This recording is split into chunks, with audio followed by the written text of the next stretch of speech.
எல்லாருக்கும் வணக்கங்க. இன்னைக்கு நம்ம ஈரோடு அம்மாச்சி சமையல் கிச்சன்ல என்ன பண்ண போறோம் அப்படின்னு பாத்தீங்கன்னா, இன்னைக்கு வந்து நம்ம சூப்பரான ஒரு லட்டு ஒன்று பண்ண போறோம். இந்த லட்டு வந்து நம்ம ஆகஸ்ட் 15 அன்னைக்கு எல்லாருக்கும் லட்டு கொடுக்கறதுக்காக நம்ம வந்து செஞ்சுக்கலாம், இல்ல நம்மளே கூட சாப்பிட்டுக்கலாம். அதுக்காக இந்த லட்டு எப்படி சிம்பிளா ஈஸியா பண்ணலாம்னு பார்ப்போம். நம்மளோட சேனல்ல சப்ஸ்கிரைப் பண்ணாதவங்க சப்ஸ்கிரைப் பண்ணிக்கோங்க. சமையல் குறிப்புகள்லாம் உடனே உங்களுக்கு வேணும்னு நினைச்சீங்கன்னா பக்கத்துல இருக்க பெல் பட்டனை அழுத்தி வச்சுக்கோங்க. அப்படியே Facebook, Instagram, ஷேர் சேட்டை ஃபாலோ பண்ண மறந்துடாதீங்க. பாருங்க, இந்த லட்டு செய்யறதுக்கு ஃபர்ஸ்ட் நம்ம என்ன பண்ணுவோம், இந்த கப்பில், அதாவது 200 கிராம் கப்பு இதில் 2 கப் அளவுக்கு நான் மாவு எடுத்திருக்கேன். இந்த மாதிரி அழுத்தி எடுத்துக்கோங்க. இதை வந்து போட்டுக்கலாம். உப்பு கொஞ்சம் போட்டுக்கணும். கடலை மாவுலேயே கொஞ்சம் உப்பு போட்டுக்கலாம். அப்படி போட்டோன்னா ஸ்வீட்டோட அளவை வந்து நமக்கு தூக்கி கொடுக்கும். அதுக்காக அந்த மாதிரி போட்டுக்கிறது. இப்போ பாருங்கள், நம்ம என்ன பண்ணலாம், இதை வந்து கொஞ்சம் பக்கோடா மாவில் எப்படி நம்ம பிணைவோமோ அந்த பக்குவத்துக்கு நம்ம பிணைஞ்சிக்கலாம். ரொம்ப தண்ணியெல்லாம் பிணைஞ்சிடாதீங்க, கொஞ்சம் தளர்த்தியாக பிணைஞ்சிக்கலாம். நம்ம பாருங்கள், இந்த அளவுக்கு இருந்தால் போதும். ரொம்ப கெட்டியாகவும் வேணாம், ரொம்ப தண்ணியாகவும் வேணாம். தண்ணியாக இருந்ததுன்னா உங்களுக்கு வேகிறதுக்கு லேட் ஆகும். அதனால் இந்த பக்குவத்துக்கு நீங்கள் வந்து மாவை வந்து கலக்கி வச்சுக்கலாம். இப்போ நம்ம என்ன பண்ணலாம், கலக்கி வச்சுட்டு உடனே நம்ம பக்கோடா மாதிரி போட்டு எடுத்துக்கலாம். இப்போ உங்களுக்கு பொரிக்கிறதுக்கு தேவையான அளவுக்கு எண்ணெய் ஊற்றிக்கோங்க.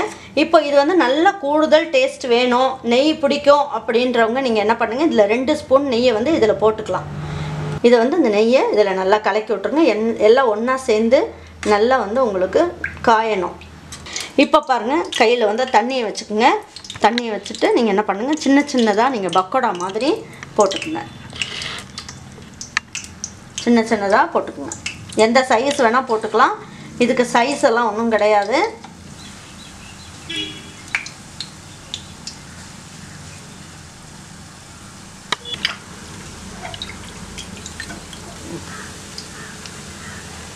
பாருங்கள், இந்த மாதிரி போட்ட உடனே கொஞ்சம் நேரம் நீங்கள் வந்து இந்த மாதிரி எடுத்து விட்டுக்குங்க, இல்லைன்னா அடியில் போய் உட்காந்துக்கும். இப்போ பாருங்கள், எல்லாம் பெருசு பெருசாக நல்லா வந்துருச்சு. இது கொஞ்சம் ரொம்ப நேரம் வந்து நம்ம அது பொரிக்கக்கூடாது, ரொம்ப மொறுமொறுன்னும் பொரிக்கக்கூடாது. இது வெந்திருந்தால் போதும், மொறுமொறுன்னு பொரிக்கக்கூடாது. பார்த்தீங்கன்னா உங்களுக்கு நல்லா பாருங்கள், கரகரன்னு சவுண்டு கேட்குது. ஆனால் கருப்பாயிராமல் பார்த்துடணும்.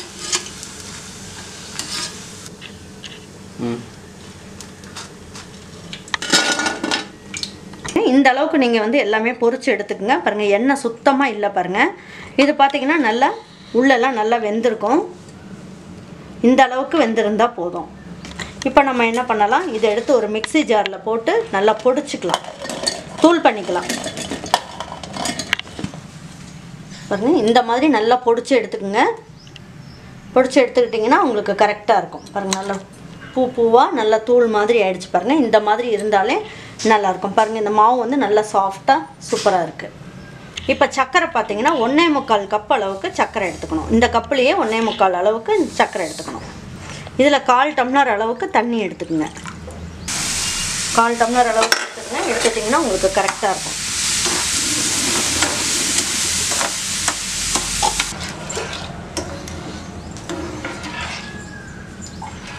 இப்போ பாருங்கள், இதில் ஒரு 5 ஏலக்காய் போட்டு ஒரு 2 ஸ்பூன் சர்க்கரையில் நான் பொடி பண்ணி வச்சுருக்கேன். இந்த பொடியுமே இதில் போட்டுக்கலாம். நம்ம பாகு காய்ச்சும் போதே போட்டுட்டோன்னா நமக்கு வந்து பொடியெல்லாம் இருக்குது இல்லைங்களா, இந்த ஏலக்காயோட மனம்லாம் இன்னும் நல்லா ஜாஸ்தியாக கிடைக்கும். அதுக்கப்புறம் பாருங்கள், கேசரி பவுடர் வந்து ஆரஞ்சு கலர் நீங்கள் போட்டுக்கோங்க. போட்டுட்டிங்கன்னா நீங்கள் செய்கிற லட்டு வந்து கடையில் கிடைக்கிற மாதிரி சூப்பராக இருக்கும்.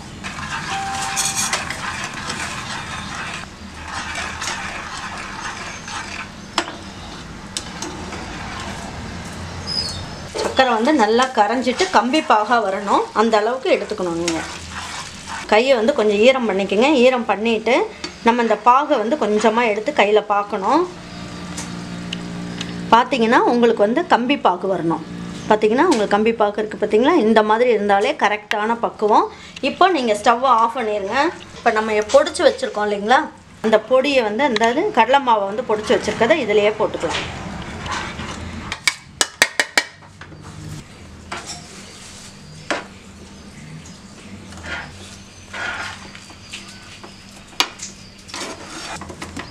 இப்போயே பாருங்கள், நம்ம போட்டதுக்கும் இப்போக்கும் நல்லாவே உங்களுக்கு வந்து கெட்டி ஆகிடுச்சு. நீங்கள் என்ன பண்ணுங்கள், ஸ்டவ் ஆன் பண்ணியிருக்கும் போதே நீங்கள் 2 நிமிஷத்துக்கு வச்சு கிளறினீங்க அப்படின்னா உங்களுக்கு நல்லா சாஃப்டாக கிடைக்கும். இந்த உருண்டை பிடிக்கிற அளவுக்கு வந்து உங்களுக்கு ஆறி இருக்கணும், அப்படி இல்லைன்னா உருண்டை பிடிக்க முடியாது. இதை ஒரு பக்கம் எடுத்து வச்சுட்டு நம்ம என்ன பண்ணலாம், முந்திரி பருப்பு, திராட்சை இது எல்லாத்தையும் வறுத்து எடுத்துக்கலாம். ஒரு 5 நிமிஷத்துக்கு அப்படியே ஃப்ரீயாக விட்டுருங்க அதை. அப்போ தான் வந்து உங்களுக்கு எல்லாமே நல்லா ஊறி சூப்பராக இருக்கும். இப்போ முந்திரி பருப்பு திராட்சை இதெல்லாம் பொரிக்கிறதுக்கு 1 ஸ்பூன் அளவுக்கு நெய் போட்டுக்கலாம். இப்போ பாருங்கள், உங்களுக்கு எந்த சைஸ் வேணுமோ நீங்கள் முந்திரி பருப்பை வந்து எடுத்துக்கோங்க. நான் வந்து ஒரு முந்திரி பருப்பை 2ஆக இந்த மாதிரி உடச்சி வச்சுருக்கேன். நீங்கள் உங்களுக்கு வேணும்னா 4ஆக கூட நீங்கள் உடச்சிக்கலாம். இப்போ பாருங்கள், இந்த முந்திரி பருப்பை எடுத்து இதில் நல்லா வறுத்துக்கலாம். உங்களுக்கு வேணும்னா பாதாம் கூட போட்டுக்கலாம். அதில் நல்ல டேஸ்ட்டாக சூப்பராக இருக்கும்.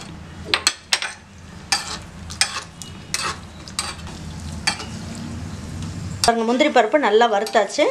இப்போ திராட்சையை வந்து இதில் போட்டுக்கலாம். உங்களுக்கு எந்த அளவுக்கு பிடிக்குமோ நீங்கள் போட்டுக்கலாம். இதெல்லாம் அளவுன்றது கிடையாது. இப்போ நம்ம ஸ்டவ் ஆஃப் பண்ணிடலாம். இந்த ஹீட்லேயே இந்த திராட்சை வந்து நல்லா பொரிஞ்சிரும். இது வந்து நல்லா ஆறிடுச்சு. இப்போ நம்ம என்ன பண்ணலாம், இதில் நம்ம முந்திரி பருப்பெல்லாம் போட்டுக்கலாம். லேசாக இதையும் கலக்கி விட்டுறலாம்.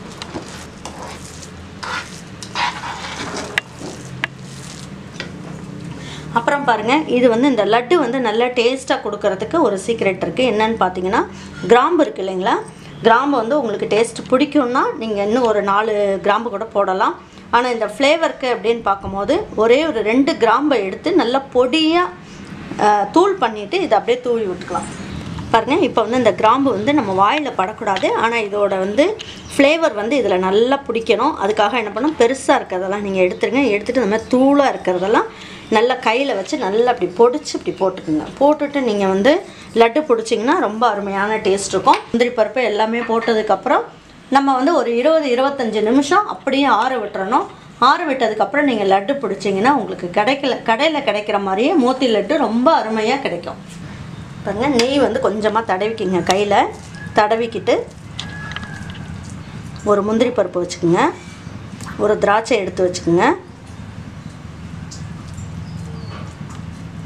மோத்தி லட்டு சூப்பராக நல்ல ஒரு சீக்ரெட்டு. உங்களுக்கு வந்து மோத்தி லட்டு செய்கிறதுன்றது ஒரு மலை மாதிரி இருக்கும் எல்லாத்துக்கும். இப்போ இந்த மாதிரி செஞ்சிங்கன்னா சூப்பரான மோத்தி லட்டு நம்ம கடையில் போய் வாங்க வேண்டியதே கிடையாதுங்க. அந்த அளவுக்கு டேஸ்ட்டாக சூப்பராக இருக்கும். உங்களுக்கு வேணுன்ற சைஸுக்கு நீங்கள் பிடிச்சிக்கலாம். நம்ம வீட்லேயே இந்த மெஷர்மெண்ட்டில் நீங்கள் செஞ்சு பாருங்கள். இந்த மெத்தடில் செஞ்சு பாருங்கள். இதுக்காக நம்ம கரண்டியெல்லாம் வேணும், மாவெல்லாம் கரைச்சி அதில் கரைச்சி போட்டு நம்ம செய்யணுன்றது கிடையாது. இந்த மாதிரி செஞ்சிங்கன்னா ரொம்ப ஈஸியாக ரொம்ப சிம்பிளாக நம்ம அருமையாக செஞ்சிடலாம். இதே மாதிரி உங்கள் வீட்டில் செஞ்சு பார்த்துட்டு உங்களுக்கு பிடிச்சிருந்ததுன்னா லைக் பண்ணுங்கள், ஷேர் பண்ணுங்கள், சப்ஸ்கிரைப் பண்ணுங்கள், மறந்துடாமல் கமெண்ட்ஸ் பண்ணுங்கள். தேங்க்யூ ஃபார் வாட்சிங் ஈரோடு அம்மாச்சி சமையல். தேங்க்யூ.